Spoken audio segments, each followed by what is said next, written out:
तो जी, आज हो गए हैं हमारे आओ बहन बातें करें परिवार के पूरे 10,000 सदस्य और जिस टाइम मैं आपसे बात कर रही हूँ उस टाइम 10,000 से थोड़े से ऊपर।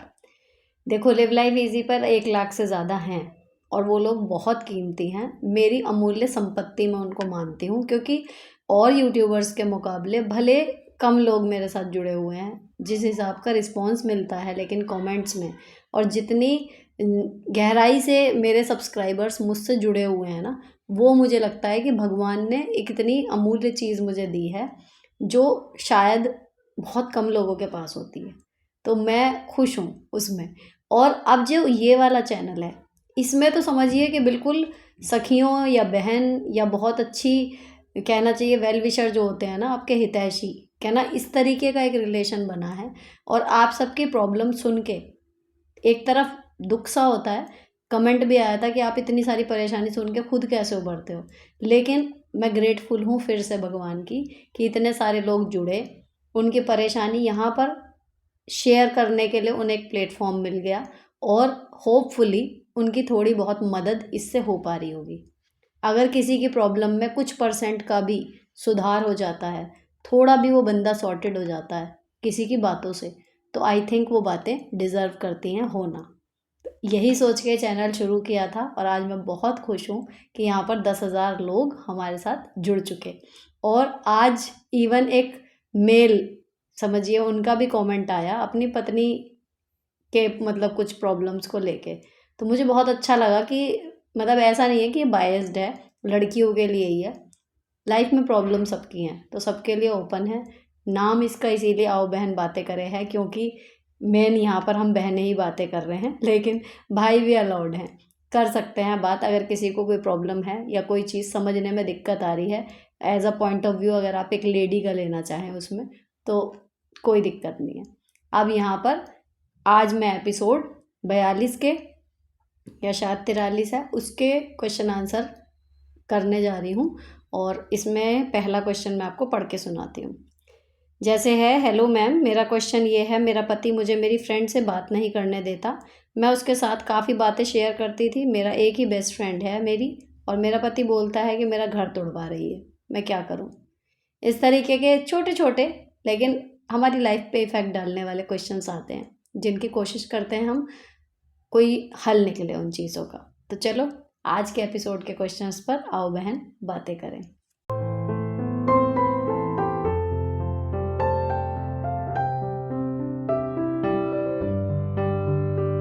अब देखो पहला क्वेश्चन जो मैंने अभी पढ़ा, अगर आपके हस्बैंड को लगता है कि आपका वो घर तुड़वा रही हैं आपकी फ्रेंड, हमेशा हस्बैंड को गलत लगे ऐसा ज़रूरी नहीं है।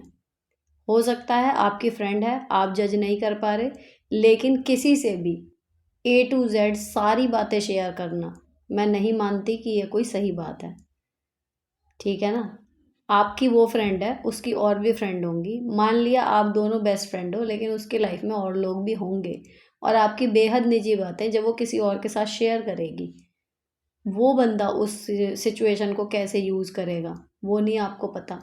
दूसरी चीज़, आप उनसे शेयर कर रहे हो अपना समझ के, लेकिन ज़रूरी नहीं है कि जो वो सलाह दें वो एक्चुअली आपके लिए सही हो। कुछ डिसीज़न आपको खुद लेने होंगे, और जब हम किसी पे बहुत ज़्यादा विश्वास कर रहे होते हैं तो कई बार उसकी सलाह के आगे हम कुछ सोचते ही नहीं। किसी पे कितना भी भरोसा करो, जब वो आपकी प्रॉब्लम सुन के अगर कोई रिएक्शन देता है या आपको कुछ करने के लिए कहता है, एक सेकंड थॉट फिर भी हमेशा अपना ज़रूर होना चाहिए। जैसे मैं इस चैनल में भी हमेशा डिस्क्लेमर में भी कहती हूँ कि बातें ठीक हैं, कर ली, एक सुझाव मिल गया मुझसे या और व्यूवर्स से, लेकिन उसके बाद हमें सोचना चाहिए कि एक्चुअली ये चीज़ हमारी लाइफ में जब हम अप्लाई करेंगे तो मन भी मानना चाहिए और दूसरा दिमाग भी। क्योंकि यहाँ पर मुझे या फिर आप अपनी फ्रेंड से जो बात कर रहे हो वहाँ पर आपको कहानी का सिर्फ उतना हिस्सा उनको आप बता रहे हो जितना आप ज़रूरी समझ रहे हो, और वो उसी के अकॉर्डिंग आपको सलाह दे रहे हैं। तो हो सकता है ना कि वो जो सलाह है वो भी पार्शियली सही हो। तो अगर आपके हस्बैंड को ये लग रहा है कि आप उनसे बात ना करें, तो आप उनसे बात थोड़ी सी लिमिटेड कर सकते हो। और एक बार फॉर अ गुड चेंज आप ट्राई कर सकते हो उनसे बातें शेयर करना बंद करके। हो सकता है आपकी लाइफ ट्रैक पर आ जाए और आप वास्तव में गलत बंदे से गलत चीज़ें शेयर कर रहे हो। तो हर रिश्ते में बीच बीच में रुक के सोच लेना चाहिए कि सही जा भी रहे हैं या नहीं। नेक्स्ट, ये काफ़ी बड़ा है लेकिन मैं आपको कहानी बता रही हूँ इनकी शॉर्ट में, कि इनकी सास और इनकी मौसी सास बहनें हैं, दोनों के हस्बैंड भी भाई हैं, ठीक, दोनों एक घर में। अब इनकी और इनकी बहन की शादी जो हुई है, एक बहन के यहाँ ये चली गई, दूसरी बहन के यहाँ दूसरी चली गई। ये अपने घर में अच्छे से रह रही हैं, लेकिन जो इनकी बहन है वो इनकी मौसी सास से झगड़ा करती है और इतना ज़्यादा इनके समझाने के बाद भी नहीं समझती, और अब लड़ाई की और ये करा कि मैं इसको साथ नहीं रखूँगी। इनकी मौसी सास ने इन्हें बुलाया तो ये वहाँ गई, तो फिर बीच बचाव करा, समझाया, लेकिन इनकी बहन ने समझने से इनकार कर दिया और कहा कि मैं इसे साथ नहीं रखूँगी। फिर ये अपनी मौसी सास को घर ले आई। अब ये असमंजस में है कि क्या मैंने सही किया, ये सोच के कि मौसी सास भी एक अच्छा जीवन जी सके। तो देखो, आपके ऊपर ना एक डबल प्रेशर है कि आपकी बहन है, तो आपकी शादी पहले हुई है, उनकी बाद में हुई है, इस वजह से जो है एक ये है कि वो जब गलत बिहेवियर कर रही है तो आपको बोला जा रहा है। आपने उसकी भरपाई करने के लिए ये किया कि चलो जी मैं कर ले आती हूँ, लेकिन ये कोई परमानेंट इलाज हुआ नहीं, पहली चीज़। लेकिन आपकी ह्यूमैनिटी के लिए आपकी प्रशंसा करनी चाहिए। आप ले आई, अगर आप कर सकते हो उनको अफोर्ड, उनके साथ मैनेज कर सकते हो अपनी मौसी सास के, फाइनेंशियली आप इतने स्ट्रांग हो कि एक और बुजुर्ग व्यक्ति का आप कर लोगे, तो ठीक है। लेकिन ये चीज़ कुछ दिनों के लिए होती है, जब उनकी सारी प्रॉपर्टी सब कुछ आपकी बहन और जीजा के पास है, तो लीगली, एथिकली, सोशली हर तरीके से उनकी ड्यूटी बनती है कि वो अपनी माँ का ध्यान रखें, ठीक है ना। तो आप उन पे ही प्रेशर बनाइए कि भैया तुम्हारा फ़र्ज़ है रखने का, नहीं तो आपकी मौसी सास को पूरा हक है उनको प्रॉपर्टी से बेदखल करने का। ये आप उनको बोल सकते हो कि अगर वो आपका ध्यान नहीं रख रहे तो आप उन्हें प्रॉपर्टी से बेदखल करने का पूरा पूरा अधिकार रखती हो, तो उनके घुटनों के बल चल के आएंगे और करेंगे सेवा। क्योंकि यहाँ तो चलिए आप हैं, मान लीजिए आप ना होती, तब आपकी मौसी सास क्या सड़कों पे धक्के खाती? तो बुजुर्गों को, माँ बापों को चाहिए कि जब बेटा बहू ऐसे रंग दिखाएं, है ना, प्रॉपर्टी ले ली और उसके बाद केयर टेक करने के लिए उनको राजी नहीं है कि मैं नहीं रखूँगी, तुम होती कौन हो रखने वाली? प्रॉपर्टी तो मौसी सास की है, ठीक है ना। तो सास ससुर की प्रॉपर्टी ले ली और उनको हम रखेंगे नहीं, हम होते कौन है रखने वाले? है तो सब उनका ना। अगर हमारी उनके साथ पटरी नहीं बैठ रही तो हम निकलें, और अगर हम में इतना दिमाग नहीं है तो ये माँ बाप में दिमाग होना चाहिए कि अगर तुम्हें हमारे साथ एडजस्ट करने में प्रॉब्लम है तो दफ़ा हो यहाँ से, तुम जाओ, हम क्यों जाएं, हमारी प्रॉपर्टी है। तो अपनी मौसी सास को ये ज्ञान दो कि भैया तुम्हारी प्रॉपर्टी है, अगर वो ध्यान नहीं रख रहे तो उन्हें वहाँ से बेदखल करो और उस पैसे से नौकर रखो, वो तुम्हारा ध्यान रख लेंगे और अपने आप अकल ठिकाने आ जाएगी। जब हाथ से पैसे चले जाएंगे तो अपने आप माँ की सेवा कैसे की जाएगी ना, उनको अकल आ जाएगी। तो आप फ़िलहाल के लिए ले आई, अच्छी बात है, लेकिन प्रोसेस ये शुरू करो कि वो अपने घर अपने सम्मान के साथ वापस रहें। नेक्स्ट, मैम मेरी शादी को 8 साल हो गए। मैंने इन लॉज और ननद के लिए बहुत किया, इतना कि मैं अपने न्यू बॉर्न को दूध तक नहीं पिलाती थी, लेकिन सबसे पहले इन लोगों के काम करती थी।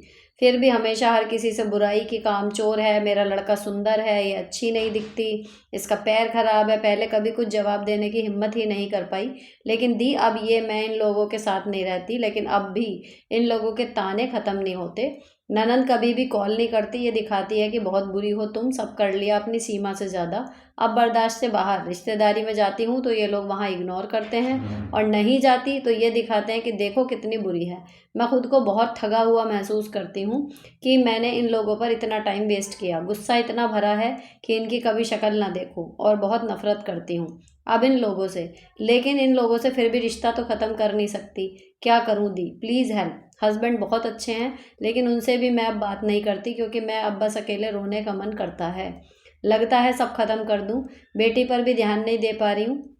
बस यही लगता है कि इन लोगों ने मेरे साथ इतना बुरा क्यों किया, भूल नहीं पा रही कुछ भी। यहाँ तक मेरी बेटी सिजेरियन से हुई थी, फिर भी इन लोगों ने 10 दिनों में मुझसे लड़ के किचन में लगा दिया, और ना कभी मेरे बच्चे को देखा, और फिर भी मैं रही कामचोर। अब मैं ऊपर के पोर्शन में रहती हूँ, फिर भी सारी नज़र रखती हैं, दिखता है कि ऊपर कुछ काम कर रही होगी, फिर भी कहती हैं सब पड़ोस वालों से सो रही होगी। ऊपर प्लीज़ दी हेल्प, कैसे निकलूँ मैं इन सब से, इन्हें एहसास हो जाए कि अब भाड़ में जाओ सब। देखो, आप ना अपने मन में सोच चुकी हो कि भाड़ में जाएं सब, लेकिन एक्चुअली आपने उन्हें अपने दिमाग में जगह अभी भी दी हुई है। जो कुछ हो गया, आपने अपनी तरफ से आदर्श बहू बनने की बहुत कोशिश की, जितनी ज़रूरत थी उससे ज़्यादा काम करके दिया, लेकिन उनकी नज़र में वो काम नहीं दिख रहा। अब आपको लग रहा है कि आपने टाइम वेस्ट कर दिया, तो अब देखो, अब पछताए होत क्या जब चिड़िया चुग गई खेत, वो कहावत है ना, तो सेम है। अब आप पुराने टाइम में जाके काम को अपने कम तो कर नहीं सकते, तो उस तरफ सोचना तो बेकार। आगे क्या करना है वो आपके हाथ में है, ठीक है ना। अब मान लीजिए आप ऊपर काम कर रही हैं, वो नीचे कह रही है सो रही होगी, लेकिन आपको जब दिख रहा है कि उन्हें दिख रहा है, तो जिससे वो कह रही हैं, अगर वो फ़ोन पे है तो नहीं दिख रहा होगा, लेकिन अगर फ़ोन वाले को ये लग भी रहा है कि वो सो रही होगी, क्या ही फ़र्क पड़ रहा है? किस किस से आपको सर्टिफिकेट लेना है कि आप बहुत काम कर रहे हो? आपका काम हुआ चाहिए, देर सवेर या टाइम पे। उसका जो भी परिणाम होगा, जो भी फ़ील होगा, वो आपको आएगा। किस किस से सर्टिफिकेट लोगे? घर वालों से, मोहल्ले वालों से, सास से, पीहर वालों से, दूर के रिश्तेदारों से कि फ़ोन आया, अच्छा अभी तक काम कर रही है। किस किस से लोगे? तो आपका काम आप अपने गति से करो, अपने तरीके से करो, जिसको जो समझना है समझो, कौन सा कोई आपका काम कराने आ रहा है। ये तो इस प्रॉब्लम का हल हो गया। दूसरी चीज़, आप फंक्शन में जाते हो, आपको इग्नोर करते हैं, नहीं जाते बुरा बनाते हो। क्यों नहीं जाओगे? आपका जाना बन रहा है, आज आप उनकी बहू होने के नाते जा रहे हो, कल को आपके बच्चे हैं, आप एज एन इंडिविजुअल भी तो जाओगे। उनकी बहू या बेटा होने के साथ साथ आप उस बच्चे के माँ बाप भी तो हो। उसके लिए जो आज वो आपकी जड़ हैं, अब आपको अपने बच्चों के लिए भी तो जड़ बनना है, तो आपके भी तो कुछ अपने रिश्ते बनेंगे। समझ रहे हो? तो आपको हर काम काज में जहाँ से भी इनविटेशन आए ज़रूर जाना चाहिए। रही बात इग्नोर करने की, तो मान लो आपकी सास नंद आपको इग्नोर करती हैं, तो क्या पूरे पंडाल में वो दो ही हैं? अगर वो इग्नोर कर भी रही हैं, तो बाकी के जो मेहमान आए हुए हैं उनसे अच्छे से मिलो, जिससे जितनी बात है उतने अच्छे से सबसे मिलो, नमस्ते करो। इतनी देर पता भी नहीं चलती, इतने सारे लोग होते हैं, नमस्ते और फॉर्मल हालचाल पूछने में ही 2-3 घंटे यूं ही निकल जाते हैं। तो अगर हमें दो लोग अवॉइड कर रहे हैं या हमें दो लोगों से बात नहीं करनी, तो क्या ही फर्क पड़ रहा है, इतने सारे लोग हैं। समझ में आया? दूसरी चीज़ हो गई। अब तीसरी की, जो आपकी बेटी पे भी आप ध्यान नहीं दे पा रहे, ये सबसे गलत कर रहे हो, और यही इसका वर्स्ट कहना चाहिए इफेक्ट है। जब आप मेंटली परेशान होते हो, है ना, तो जो आपके लिए एक्चुअल में इम्पोर्टेंट चीज़ है ना, आप वही मिस करने लगते हो। अपने आप को, अपने बच्चों को, अपने और अपने लाइफ पार्टनर के बीच के मूवमेंट्स को, तो वही आपकी गति हो रही है। अपने दिमाग में एक क्लियर थॉट रखो कि जो हो गया मैं उसे बदल नहीं सकती, आगे के लिए मैं इनके लिए कुछ करने वाली हूँ नहीं, जितना एवरेज हो सकता है ठीक है, और कोई क्या मेरे बारे में सोच रहा है, it's none of my business. अगर मैं ठीक काम कर रही हूँ, तो अल्टीमेटली आज नहीं तो कल वो ठीक काम ही लोगों में जाएगा, वही मेरी इमेज बनाएगा। किसी के कहने से थोड़े टाइम के लिए आपकी इमेज हिल सकती है, लेकिन बदल नहीं सकती। ठीक। नेक्स्ट है, दी हस्बैंड वाइफ के रिलेशन में सारी जिम्मेदारी एक लेडीज की होती है, what do you think about this? देखो, मुझे लगता है कि सारी नहीं, लेकिन ज़्यादा। और इसके बीच में कहीं ना कहीं एक मैन्युफैक्चरिंग जो होती है ना, आदमी की और औरत की, हम अलग अलग मिट्टी से बने हैं। कोई कितना भी कह ले कि नारी और पुरुष जो है वो समान है, एक्चुअली प्रकृति ही हमें अलग कर चुकी है। हमारा नेचर, हमारा दिमाग, हमारा सोचने का तरीका आदमियों का औरतों का सब बिल्कुल अलग होता है। अलग तरीके से हम लोग फील करते हैं।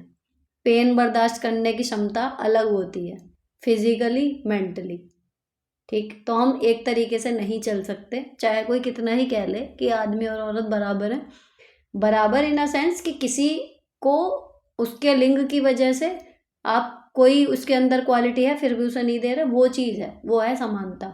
लेकिन कहीं भी आदमी और औरत एक जैसे कैसे हो सकते हैं? हमारी फिजिकल कंडीशंस देखो और उनकी देखो, हमारी मेंटल कंडीशन देखो, हमारा चीज़ों पर रिएक्ट करने का तरीका देखो और उनका देखो, तो वो बिल्कुल अलग होते हैं। इस वजह से जिम्मेदारी जो कह रहे हो, जिम्मेदारी अगर झगड़ा हो गया, तो इनकी मेल ईगो कह लो, या फिर उनको वो चीज़ उतनी बड़ी ही नहीं लग रही होती, या फिर वो सो के उठते भूल जाते हैं, उन्हें याद ही नहीं होता क्या बात हुई थी, और हम महीनों भर पुरानी बात घूम रही होती है दिमाग में, हम चाह के भी नहीं भूल पा रहे, होता है ना ऐसा।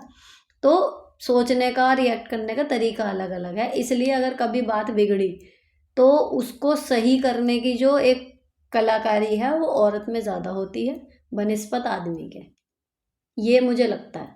तो अगर चीज़ें बिगड़ी हैं ना, तो चाहे वो हमारी वजह से बिगड़ी, चाहे हमारे हस्बैंड की वजह से बिगड़ी, उसको सही करने की शुरुआत जो है वो आपको ही करनी होती है। अगर आप उनका मुँह देखोगे ना कि वो ठीक करेंगे, उस चीज़ में लग जाएगा टाइम, और हो सकता है बात फिर इतनी ख़राब हो जाए कि वापस जाने का ही वो ना बचे। तो इस तरीके से ज़िम्मेदारी होती है।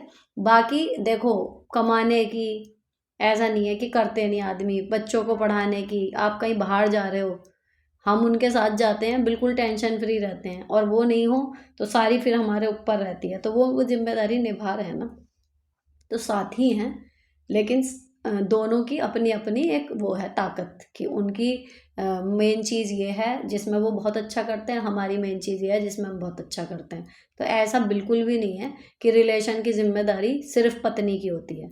अगर आप अनर्गल बातों को शुरू से हाँ जी करके निभाओगे, उनकी बेफालतू की ईगो को संतुष्ट करोगे, तो फिर गलती उनकी नहीं है। जैसा आप शुरू से उन्हें ट्रीटमेंट दोगे और अपने साथ जैसा व्यवहार करने दोगे, आगे वो उसको ही फॉलो करेंगे। उनको लगेगा कि इसको ऐसे ही डील करना है। तो जो चीज़ आपको गलत लग रही है, आप नहीं लेना चाहते आगे के लिए, आप शुरू में ही मना कर दो, तो फिर वो भी संभल जाएंगे। इस तरीके से चल जाता है। ऐसा नहीं है कि खाली औरतें ही जिम्मेदारी निभा रही हैं, आदमी पे कोई जिम्मेदारी नहीं होती।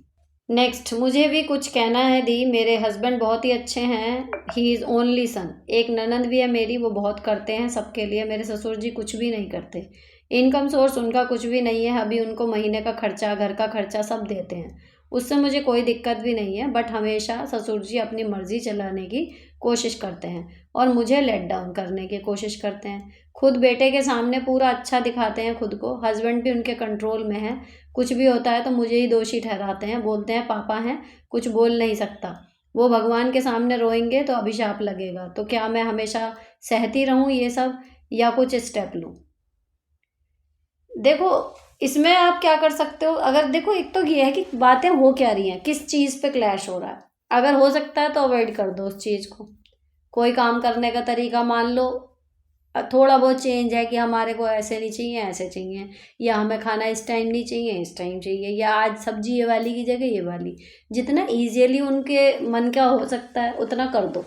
लेकिन बात फिर वही आएगी मिसेज वाली मूवी की, कि अपने आप को कुचल के उन्हें खुश करने जाओगी तो वो खुश तो होने के नहीं, है ना। तो जितना हो सके, अगर लग रहा है छोटी मोटी बात है, कर सकते हो चेंज तो कर दो। लेकिन अगर बात ऐसी है कि आप बिल्कुल सही हो और वो आपको बिल्कुल गलत ठहरा रहे हैं, तो उस बात पे आप अपने हस्बैंड को बीच में मत डालो। अगर मैं इस कंडीशन में होती तो ये होता कि मैं अपने हस्बैंड को बीच में ना डालती, कि वो पत्नी या पिता के बीच में फंस के परेशान हो। मैं उनसे खुद बात करती और खुद उनसे जो भी क्लियर करना है कि ये काम मुझसे नहीं होगा, या ये प्रॉब्लम इस वजह से हो रही है, या आपकी ये बात मुझे बुरी लगती है, ऐसे मत करा करो। मैं उनसे डायरेक्ट बात करती। तो आपको भी मैं यही सलाह दूंगी कि बजाय अपने पति को बीच में डालने के, उनको धर्म संकट में डालने के, आप खुद अपने ससुर से आराम से बात कर लो, जो भी आपके बीच में प्रॉब्लम है, तो वो ज़्यादा सही रहेगा। नेक्स्ट है, हेलो मैम, आओ बहन बातें करें वीडियो में। मैं आपका हमेशा देखती हूँ मैम। मेरे पति में एक बुरी आदत है कि कोई भी बात, चाहे वह घर की बात हो या हम दोनों के बीच की बात हो, बाहर वाले से और मेरे दोस्तों से भी शेयर कर देते हैं, क्योंकि मुझे अच्छा नहीं लगता आप बातें। मैं क्या करूँ, कैसे उनकी आदत को सुधारूँ? तो भैया, उनकी आदत जब सुधरेगी तब सुधरेगी। अब आपको ये चीज़ समझ लेनी है कि उनसे ऐसी कोई बात शेयर नहीं करनी। मतलब आप उनसे बातें ये सोच के करो कि आप उनके दोस्तों और अपने दोस्तों के सामने कर रहे हो, तो जितनी बात कर सकते हो ना उतनी करो। सिंपल एक क्राइटेरिया बना लो, उससे ऊपर उनसे भी बातें शेयर मत करो, क्योंकि फिर आपको पता है कि वो कहेंगे, है ना। अगर कभी कहें कि भाई आजकल तुम मुझे तो, या कोई चीज़ ऐसी उन्हें पता लगे कि अच्छा तूने मुझे बताया नहीं, तब आप कहना सीधे कि आपको बताने का मतलब उसको उसको उसको उसको सब बताना, तो मुझे नहीं बताना था सबको, इसलिए मैंने आपको भी नहीं बताया। एकदम समझ जाएंगे कि अच्छा। नेक्स्ट है, थैंक्स दी, आज मेरे कमेंट्स का जवाब दिया। मेरे देवर सब ससुर ससुर से बुलावा कर आना व्यवस्था बना लिया है और बोलता है इनकी मर्जी, जिस बेटे को देना चाहें दे सकती हैं, आप कुछ नहीं कर सकते। जो आप बोली हैं, बड़ा बेटा बहुत किया, बहू भी, लेकिन सारा गलती सास की है, देवर तो फ़ायदा उठाएगा ही। उसकी पत्नी भी टीचर है, उसके नाम से कंपनी खुलवाई है, ससुर उसी में पति काम करते हैं और मालिक बना है ये लेबर, ऊपर से बदनामी। मैं अपने पति की वजह से हार चुकी हूँ। अगर आपके पति आपकी थोड़ी सी भी सुनते हैं तो आप ये कर सकती हो कि जब लेबर बन के ही काम करना है तो बजाय वहाँ करने के, अगर इससे 4 पैसे ज़्यादा मिले तो वो कहीं बाहर काम पकड़ लें। और अगर यहाँ 4 पैसे ज़्यादा पड़ रहे हैं तो ये भूल जाएं कि उनके पति या उनके भाई की या उनके माँ बाप की है। जब उन्हें पराया कर ही दिया तो काम भी ऐसे ही करें कि जैसे किसी कंपनी के यहाँ करते हैं। कोई उसमें निजी वो ना दिखाएं इंटरेस्ट। मेन क्या है, आपकी अर्निंग क्या हो रही है, आपको उसे देखना है। यहाँ 4 पैसे ज़्यादा पड़ रहे हैं यहाँ कर लो, यहाँ कम पड़ रहे हैं बाहर ज़्यादा मिल रहे हैं बाहर कर लो। जब उन्हें कोई मोह नहीं है आपसे तो आप भी मत रखो। नेक्स्ट है जी, मैम मेरी जेठानी और एक देवरानी बाहर रहती है और मैं यहाँ ससुराल में। मेरी हस्बैंड की जॉब यहीं लगी है, मुझे बहुत काम करना पड़ता है। मैं गवर्नमेंट की प्रिपरेशन करती हूँ। सास मेरी बहुत स्ट्रिक्ट रहती है, ना टाइम से नहाना ना ही नाश्ता करना, बस दिन भर बैठ के पंचायत करना। कोई आ जाए तो उनको करके देना। सास का भी मुझसे मुंह सही नहीं रहता तो कभी मुंह फूल जाता है। मैम प्लीज़ सजेस्ट मैं क्या करूँ। देखो, अगर आपको अपनी जॉब की तैयारी करनी है सीरियसली तो काम अपना उसी हिसाब से शेड्यूल करो। अपना काम ज़रूरी सारा निपटा के कि पढ़ाई के मेरे घंटे कब निकलेंगे। भूखा किसी को रखो मत, गंदे कपड़े किसी के रखो मत, घर में जाले लगने मत दो। लेकिन आप मुझे देख ही रहे हो तो कितने घंटे, 4 या 5 घंटे आप घर को दे दो, आपका घर टनाटन रहेगा बिल्कुल बढ़िया। उसके बाद के घंटे जो हैं अपनी पढ़ाई के लिए अच्छे से शेड्यूल करो। सास का मुँह फूल रहा है या पिचक रहा है ये मैटर ही नहीं करेगा कुछ सालों बाद, लेकिन आपकी एज निकल गई और जॉब ना लगी तो वो आपको सारी ज़िंदगी मैटर करने वाला है। ठीक है। और दूसरी चीज़, एक ऐसे इंसान को खुश करने की कोशिश कर रही हो जो कभी नहीं होगा। चाहे अपने किडनी गुर्दा निकाल के उन्हें गिफ्ट कर देना, ठीक है ना। तो मेहनत वहाँ करो जहाँ कुछ मिल रहा हो। उस बंदी का मुंह फूलेगा ही फूलेगा अगर उसका नेचर ऐसा है तो। उसके मुंह को पिचकाने के चक्कर में अपनी ज़िंदगी का मत निकालो जूस, कहना। तो फिर पढ़ लो, इस टाइम पे काम अपने सारे करो। कोई उंगली रखने की जगह ना हो कि जी मेरा खाना टाइम पे नहीं बना, ये वो। 1 बजे लंच आदमी यूजुअली खाते हैं, वो तैयार रहे। 7 से 8 के बीच में डिनर रेडी रहे। कपड़े धुले हुए मिल जाएं। अब ये नहीं है कि कपड़े धुल गए, आज के आज 2 कपड़े गंदे हुए, 2 धुल रहे हैं, फिर धूप में सूख रहे हैं, फिर अलट पलट हो रहे हैं, साफ चीज़ को 2 बार साफ कर रहे हैं। वो सब चीज़ें आप नहीं कर पाओगे। अपनी पढ़ाई का शेड्यूल बनाओ, ठीक है। और उनका फूला मुंह हो या पिचका, उसकी तरफ मत देखो, कर लेने दो, उनका अपना मुंह है, जैसा चाहे बना लें। फिर मैम एक वीडियो बनाएं बॉडी शेविंग पर। मेरा ऑपरेशन हुआ था, उसके बाद काफ़ी वीक हो गई हूँ। सब कमज़ोर कमज़ोर करते हैं, दुनिया भर की राय देते हैं, क्या करूँ। आपकी जैसी ही टीचर हूँ, स्टाफ सारा दिन सलाह देता रहता है, प्लीज़ मेरी सलाह मानोगी। देखो, जब कोई कमेंट दे ना इस तरीके के कि अरे बड़ी पतली लग रही है, बड़ी कमज़ोर लग रही है, सिंपल सा बोलो शीशा है मेरे घर पे, दैट्स इट। स्ट्रिक्टली आंखों में आंखें डाल के, शीशा है मेरे घर पे और मैं देख के आई हूँ तो मुझे एग्जैक्ट पता है कि मैं क्या लग रही हूँ। प्लीज़ मेरे जनरल नॉलेज ना बढ़ाएं। एक मेरा ना फेवरेट डायलॉग था, आपको क्या लगता है बॉडी शेमिंग मेरे साथ नहीं हुई होगी? अभी भी किसी भी चीज़ पे अगर कोई कुछ कह देता है, वो बात अलग है कि जब आप एक लेवल पे पहुंच जाते हो ना तो आप पे फ़र्क नहीं पड़ता फिर उस चीज़ का, क्योंकि आप अंदर से कॉन्फिडेंट हो कि आप क्या हो। लेकिन जब तक आप कॉन्फिडेंट नहीं होते, और दूसरी चीज़ है कहने वाले का तरीका, कोई कोई आपके कॉन्फिडेंस को बिल्कुल तोड़ देगा, इतने गंदे तरीके से आपकी किसी कमी को पॉइंट आउट करेगा, है ना। तब आपको करना क्या है। तो मेरा फेवरेट डायलॉग था जो मैंने बहुत अर्ली एज में सीख लिया था और तब से मैं चिपकाती आ रही हूँ लोगों को कि मैं आपके विचारों से अवगत हूँ, कृपया पुनरावृत्ति ना करें। एक आदमी बार बार बार बार कह रहा है उसी चीज़ को ना, आप हो रहे हो इरिटेट, लेकिन आपको उसके सामने अपनी इरिटेशन को बिल्कुल हाइड करके सुपर कॉन्फिडेंट होके बोलना है कि मैं आपके विचारों से अवगत हूँ, कृपया पुनरावृत्ति ना करें। और दूसरा सटीक डायलॉग है, शीशा है मेरे घर पे। ठीक।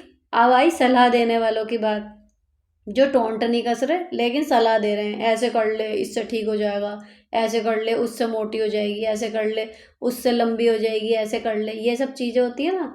उससे आपको सीधे यही कहना है कि ये जो अभी जब भी मेट में आया था कि ये जो आप ज्ञान दे रहे हैं ये फ्री है या आप इसका चार्ज करते हैं, क्योंकि चिल्लर नहीं है मेरे पास, वो एग्जैक्ट सही है, ठीक है ना। तो आप उस उतना लंबा ना बोल के आप सीधा बोल सकते हो कि मैंने अभी सलाह मांगी थी क्या आपसे, मतलब मैंने कुछ पूछा था आपसे, या आप अपने आप ही एक दो जवाब जब आप ऐसे फटाक से पकड़ा दोगे ना, सामने वाले का रिएक्शन फिर पता क्या आएगा, ये होता है, अरे मरने दे, हम तो अच्छे गले कह रहे हैं, ये ऐसे कह रही है, ये होगा। लेकिन भैया तुम्हारा पिंड छुट जाएगा उसके बाद से।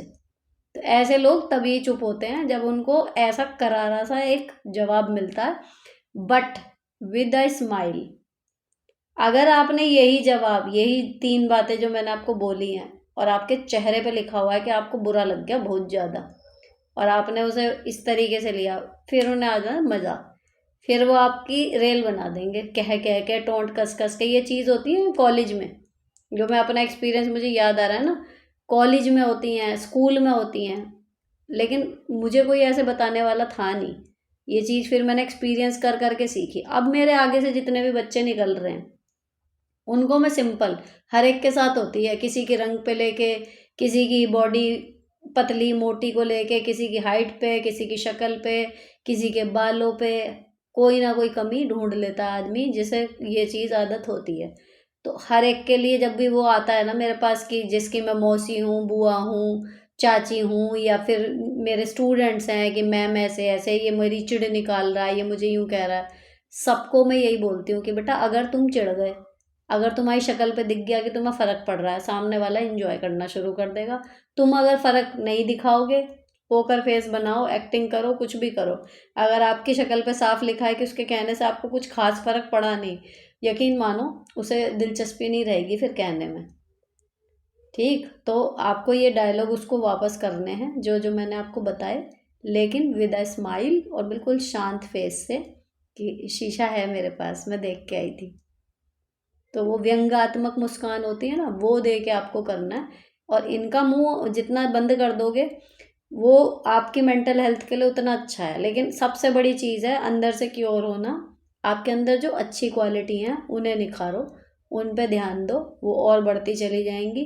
रही बात वेट गेन या वो करने की, अगर देखो ऑपरेशन के बाद वेट कम हुआ है, ठीक, तो आप किसी भी डॉक्टर से कंसल्ट करो, वो कुछ भी लिख देंगे आपको दवाई, कुछ डाइट्स बता देंगे, कुछ कर देंगे, बहुत तरीके हैं उसके।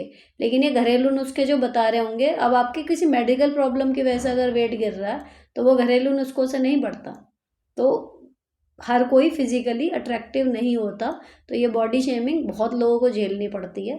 उसका तरीका यही है डील करने का, जो मैंने बताया आपको।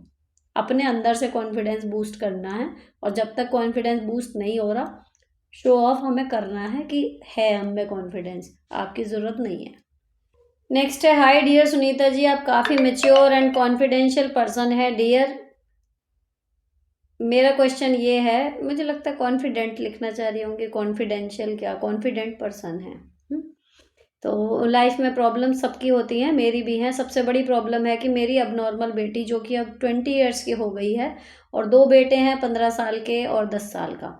रिस्पॉन्सिबिलिटीज़ तो बहुत हैं मेरी भी, आपकी तरह गवर्नमेंट टीचर हूँ। मेरा क्वेश्चन ये है कि मुझे नींद नहीं आती बिना पिल्स के, मैं सो नहीं पाती, और अगर पिल्स ना लूँ तो सो नहीं पाती, जिससे पूरा दिन ख़राब हो जाता है। प्लीज़ सजेशन ज़रूर देना, आप कैसे देर रात काम करने के बाद भी प्रॉपर नींद ले लेते हो। देखो, नींद ना आना ना, मेडिकल प्रॉब्लम तो शायद फिजिकल तो ज़्यादा नहीं होती होंगी, मुझे लगता है वो ये मेंटल स्ट्रेस, ये सब चीज़ें, अनिद्रा के जो कई कारण होते हैं ना, तो वो है। अब आपकी जिम्मेदारियां प्लस 20 साल की बेटी है, आपको उसके फ्यूचर को लेकर ऑब्वियसली टेंशन होती होगी, इस वजह से नहीं आ रही। लेकिन अगर आपके डॉक्टर ने वो गोलियां प्रिस्क्राइब की हैं, तो जितनी मात्रा में बताई हैं आप उतनी लेके अपना नींद ले सकते हो। रही बात मेरी कि मैं कैसे करती हूँ, तो टच वुड ऐसा कोई स्ट्रेस है नहीं कि मुझे बिस्तर पे लेटने के बाद भी नींद ना आए, है ना। ज़्यादातर चीज़ें सॉर्टेड हैं लाइफ में।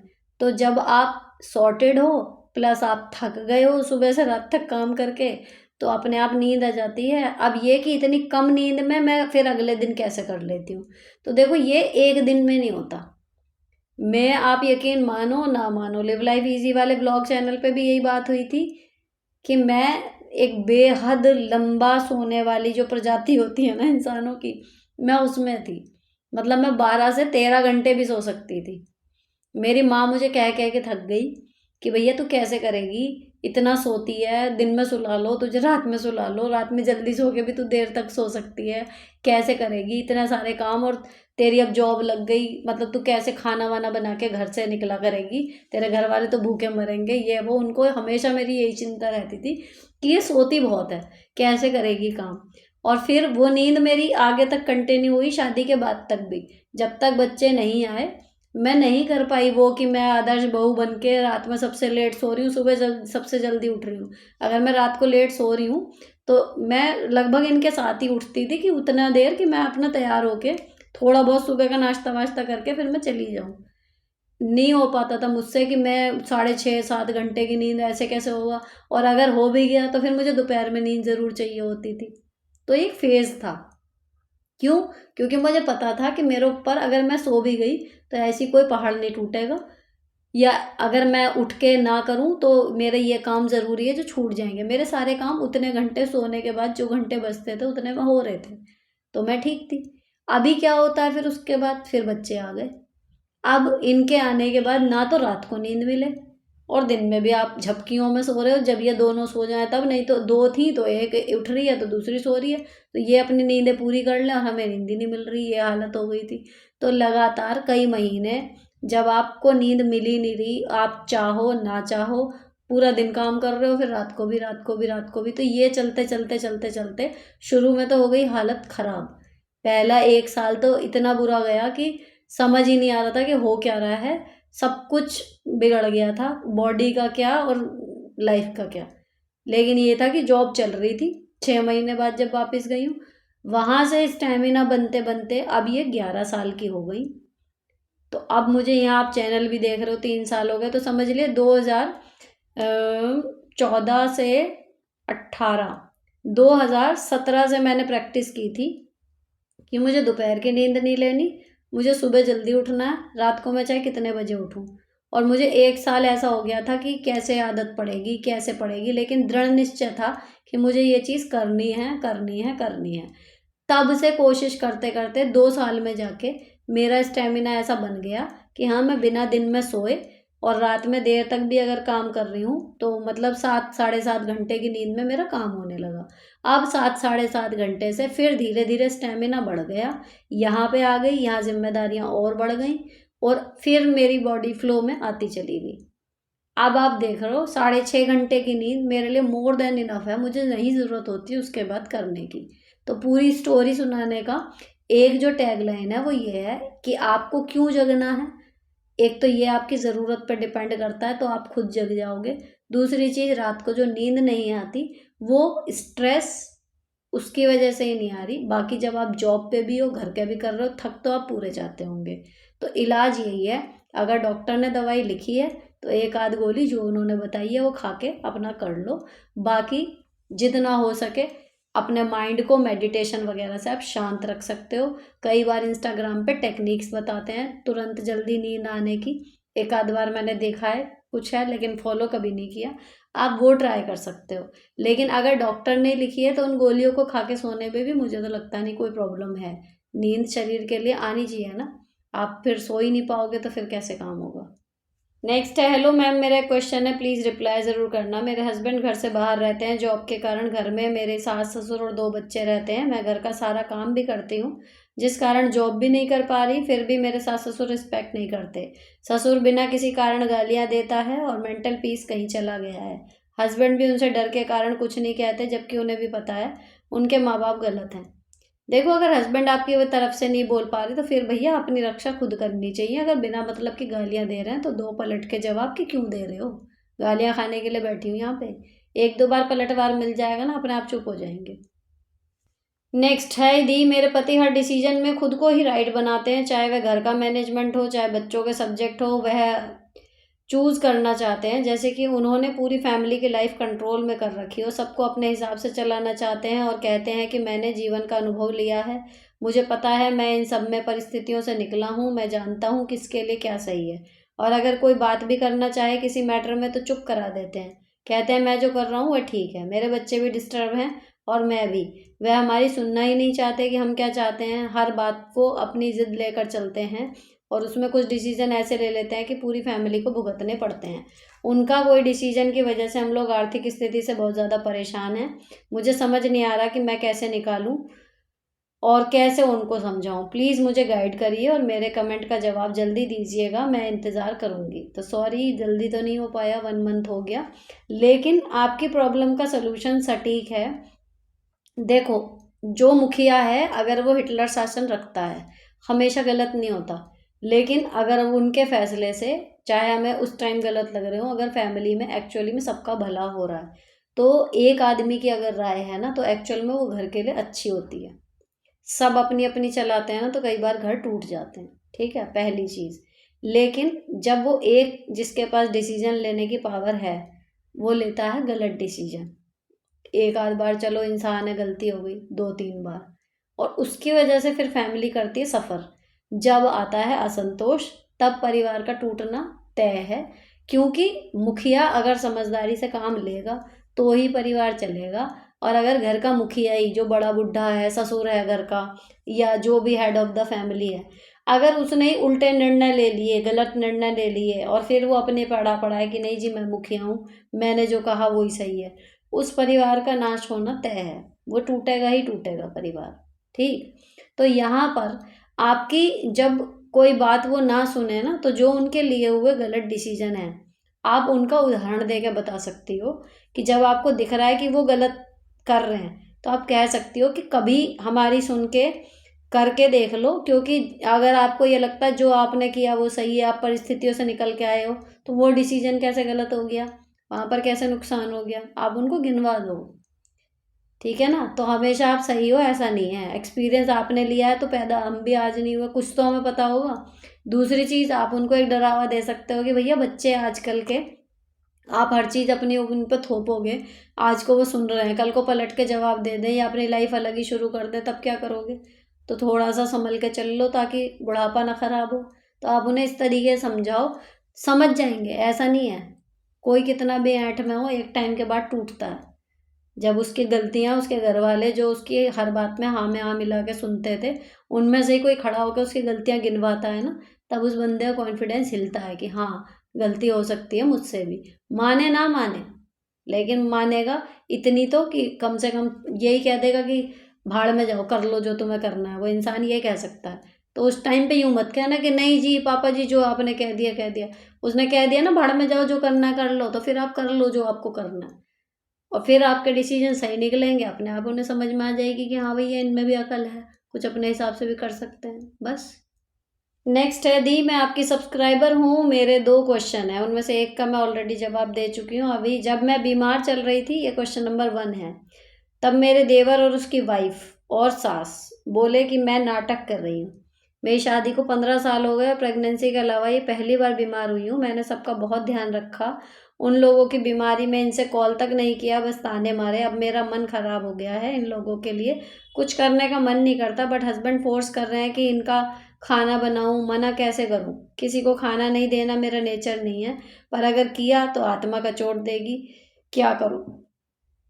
सीधे बोल दो कि अब अलग होने का टाइम आ गया है, नहीं खा रही है पटरी, मैं परेशान हो रही हूँ इनके साथ रह रह के, और ऐसे ऐसे इनकी इस बात से मैं बहुत ज़्यादा हर्ट हूँ, तो अब मुझे अलग होना है, सीधे बोल दो। या फिर अगर एक टाइम का आप बना रही हो, तो शायद दूसरे टाइम का वो बना रही होगी, तो फिर ये खाना देने वाली फीलिंग मत हटा दो। ठीक है, काम है, जॉइंट फैमिली में रह रहे हो, बांट रखें। मन नहीं मिल रहा है, नहीं मिल रहा है, एक टाइम का वो बना रही है, एक टाइम का आप बना रहे हो, ऐसे चला लो। तो ये थोड़ी आप बना रहे हो तो वो नहीं बना रही होगी। अगर वो नहीं बना रही और आप ही सारा कर रहे हो, तो फिर तो बेस्ट डिसीजन वही है कि भैया अलग बना लो, खा लो, ताकि आप भी चैन से रहो और वो भी। Next, hello dear Sunita ji, आपके आंसर्स बहुत मैच्योर होते हैं, you are doing a noble cause. Thank you Shikha ji. It gives the listener mental relaxation. मेरा एक सवाल है, मैं अपने इन लॉज से 3 सालों से अलग रहती हूँ। कोई लड़ाई झगड़े के बिना ही हम लोग अलग हो गए थे, आपसी सहमति से। अभी भी एक दूसरे के दुख सुख में पहुँचते हैं। मेरी सास के जो मायके वाले हैं, वो जब मेरी सास के घर आते हैं तो वो मेरे घर नहीं आते। शुरू शुरू में उनको फ़ोन भी किया करती थी कि मेरे घर आइए, पर वो कोई ना कोई बहाना बना देते हैं। फिर जब मुझे उनके आने का पता चलता था तो कभी मैं खुद उनसे मिलने जाती थी, तो कभी उनको फ़ोन करती थी हमारे घर आइए, पर अब मुझसे नहीं होता। हस्बैंड भी कहते हैं कि छोड़ो, जिसका मन होगा वो खुद आएगा। मुझे क्या करना चाहिए? क्या हर बार उन्हें लेने जाया जाया करूँ, या late them do what they want? Late them do what they want, क्योंकि जो उनका स्टैंड है ना, वो ये होगा, भले आप आपसी सहमति से अलग हो गए, उनकी नज़र से देखो तो उनकी बहन यानी आपकी सास बुढ़ापे में उनको ज़रूरत है अपने बेटा बहू की, और आप रह रहे हो अलग, तो कहीं ना कहीं आपके लिए उनके मन में कुछ ज़्यादा अच्छे विचार होंगे नहीं, अगर टेक्निकली सोचो तो। इसलिए अगर वो अपनी मर्जी से आ जाते हैं, पूरा मान सम्मान करो, नहीं आते तो let them do what they want to do. Next, hello दी, I am Kajal, I hope आप समझ गई होंगी। मुझे एक बात पर बड़ी उलझन सी है, आप अगर हेल्प कर सको तो प्लीज़ सजेस्ट करना। मैं शादी से पहले टीचिंग करती थी, मुझे बड़ा अच्छा लगता था। हाँ, थोड़ा वर्कलोड ज़्यादा भी हो जाता था तो थक भी जाती थी। अब शादी हो गई, एक बेटी है 3 इयर्स ओल्ड, सोच रही हूँ फिर से टीचिंग स्टार्ट कर दूँ। तो हबी ने बोला अपना कोई बिजनेस कर लो, तो मैंने मेकअप आर्टिस्ट के लिए एकेडमी ज्वाइन कर ली। अब 3 मंथ्स कंप्लीट होने जा रहा है, काफ़ी कुछ सीखा भी है, लेकिन दिल का सुकून सा नहीं लगता और कुछ अर्निंग नहीं है। अभी तो हस्बैंड बोल रहे हैं अपना सैलून ओपन कर लेना घर पर ही, उससे बेटी को भी देख लोगी और किसी को टेंशन भी नहीं होगी। प्रॉब्लम यह है सैलून ओपन करने के लिए भी काफ़ी मनी चाहिए, और फिर नहीं चल पाया तो एक गिल्ट रहेगा, मैंने इतना रुपए बर्बाद कर दिया, कमाया कुछ नहीं। टीचिंग का मन सोचती हूँ, उसमें बेटी को भी उसी स्कूल में एडमिशन करा लूँगी, उसकी केयर कर सकती हूँ, साथ में आ जाया करेंगे। कुछ समझ नहीं आता क्या करूँ, लेकिन एक हाउसवाइफ बनकर नहीं रहना, क्योंकि स्टार्टिंग से टीचिंग की ही जॉब, मेरी एज भी कुछ नहीं थी, अब तो बीएड कंप्लीट है। लगता है सब इतनी मेहनत से स्टडी करके सब बेकार हो रहा है। तो आपकी बातों से मुझे ये समझ में आ रहा है कि आपका मन टीचिंग में ही है, तो भले आपने मेकअप आर्टिस्ट का कर लिया काम, लेकिन आप टीचिंग ही करो, क्योंकि ऑक्यूपेशन वही चुनना चाहिए जिसमें अपना मन रमे। तो आपका मन उधर ही झुक रहा है, तो अपने हस्बैंड को कन्विंस करो कि मैं वहाँ पे कंफर्टेबल नहीं हूँ, मुझे टीचिंग करनी है। जब इतना सपोर्ट कर रहे हैं, सिखा रहे हैं, सैलून ओपन करने की कह रहे हैं, तो इसके लिए भी मान ही जाएंगे। नेक्स्ट, मैं बहुत टाइम से आपके वीडियो देख रही हूँ, काफ़ी कुछ इम्प्रूव किया है मैंने अपनी लाइफ एंड घर में, इसलिए thank you so much dear दी। You welcome Krishna ji. इसके बाद हमारे सवाल हो जाते हैं इसमें ख़त्म, और ये हो गया हमारा एपिसोड 43 के सारे सवालों के जवाब। अब मैं मिलूँगी आपसे या तो एपिसोड 44 के जवाबों को लेकर, अदरवाइज़ मेरे दिमाग में एक चीज़ आ रही है कि 1 महीने की पेंडिंग चल रही है मेरी लाख कोशिशों के बावजूद भी, क्योंकि मैं एक एपिसोड ही एक बार में ख़त्म कर पा रही हूँ, इतना लंबा हो जाता है। तो जितने भी मैं एपिसोड बना लूँ, वो जो 10 से 12-15 एपिसोड का जो फासला है वो ख़त्म नहीं हो पा रहा। तो मे बी ये कर सकते हैं कि अब जैसे 10,000 हो गए हैं, तो मैं अब डायरेक्ट लास्ट वाले पे आ जाऊं। इससे पहले जिन लोगों ने कमेंट किए हैं और इसमें जवाब अभी तक नहीं आ पाए, एपिसोड 43 से लेके अब जो एपिसोड 52-53 तक गया है, 10-12 एपिसोड का फ़र्क चल रहा है, तो वो लोग अब लेटेस्ट वाले पे कर सकते हैं कमेंट, ताकि एक बार अपडेट हो जाए। तो फिर ऐसा हो जाएगा कि आज आपने कमेंट किया और कल या परसों आपको अगले एपिसोड में उसका जवाब मिल जाया करेगा। It will be much better, क्योंकि अब मैं परसों से देख रही हूँ कि कुछ कमेंट ऐसे आ रहे हैं कि किसी के जनवरी के फर्स्ट वीक में एग्ज़ाम थे और जवाब मैं आज दे रही हूँ, क्वेश्चन मेरे पास आज आया है ना। तो मुझे खुद ही लग रहा था कि समय बिताए, समय बीत जाने पर कहना चाहिए उसका क्या ही फ़ायदा है। तो ऐसे बहुत सारे क्वेश्चन आए कि जो अब मुझे पढ़ के लग रहा है कि वो कितने अर्जेंट थे, लेकिन मैं पहुँच ही नहीं पाई वहाँ तक। तो अब ये करने की मैं सोच रही हूँ, और 1-2 दिन सोच लूँ, बाकी आप लोग कमेंट करके बताना कि क्या राय है आपकी इस बारे में, उससे भी थोड़ा एक आइडिया लगेगा कि अब जो लेटेस्ट है वहाँ से क्वेश्चन आंसर शुरू करते हैं। जिन लोगों के इस बीच के छूटे हुए हैं वो प्लीज़ थोड़ा सा एफर्ट डाल के अपने कमेंट लेटेस्ट वीडियो में कर दिया करें, तो ना तो अब एपिसोड फिर ढूंढने की टेंशन रहेगी बार बार, और ना ही ये रहेगा कि मतलब पूछा आज है और जवाब मिला बहुत दिनों बाद, है ना। तो यहाँ पर ये एपिसोड ख़त्म होता है। मिलती हूँ आपसे नेक्स्ट वीडियो में। Till then bye bye, stay beautiful always.